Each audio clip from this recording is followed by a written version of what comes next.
সিলেটে নানা আয়োজনে ঋতুরাজ বসন্ত ও ভালোবাসা দিবস উদযাপিত হয়েছে। বসন্ত বরণ আর ভালোবাসা দিবস ঘিরে শাহজালাল বিজ্ঞান ও প্রযুক্তি বিশ্ববিদ্যালয়, সিলেট কৃষি বিশ্ববিদ্যালয় ও এমসি কলেজ, জালালাবাদ পার্ক, কেন্দ্রীয় শহীদ মিনার সহ বিভিন্ন প্রতিষ্ঠানে আয়োজন করা হয়েছিল বর্ণাঢ্য অনুষ্ঠানমালা। দিবস ঘিরে ছিল প্রাণের উচ্ছ্বাস। বাসন্তী সাজে ক্যাম্পাসে জড়ো হন শিক্ষার্থী ছাড়াও নানা পেশা ও বয়সী মানুষ।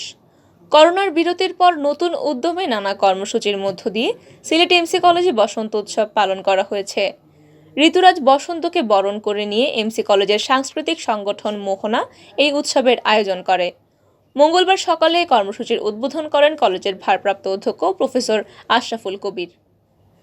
ঐতিহ্যের বসন্ত উৎসবের শুরুতে বাসন্তী রাঙা সাজে শোভাযাত্রা করেন শিক্ষার্থীরা। এদিন সকাল 10টায় বসন্ত শোভাযাত্রা বের করা হয়। নগরীর গুরুত্বপূর্ণ সড়ক প্রদক্ষিণ করে কলেজ ক্যাম্পাসে গিয়ে মিলিত হয়।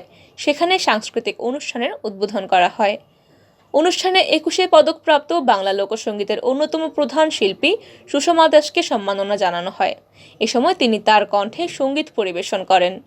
একই সাথে অনুষ্ঠানে সিলেটের ঐতিহ্যবাহী ধামাইল নাচও উপস্থাপন করা হয়। এদিকে দিনব্যাপী আয়োজিত বসন্ত উৎসব মাতিয়ে রাখে মোহনা সহ বিভিন্ন সাংস্কৃতিক সংগঠনের শিল্পীরা।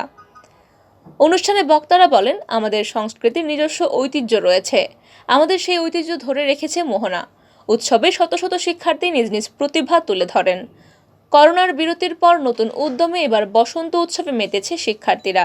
নব আনন্দে জেগে ওঠার অনুপ্রেরণা যোগাবে এমন আনন্দ আয়োজন। শাহজালাল বিজ্ঞান ও প্রযুক্তি বিশ্ববিদ্যালয়েও ছিল বসন্ত বরণে নানা আয়োজন। আড্ডা, সাংস্কৃতিক অনুষ্ঠান সহ নানা আয়োজনে ক্যাম্পাস মুখর করে রাখেন শিক্ষার্থীরা।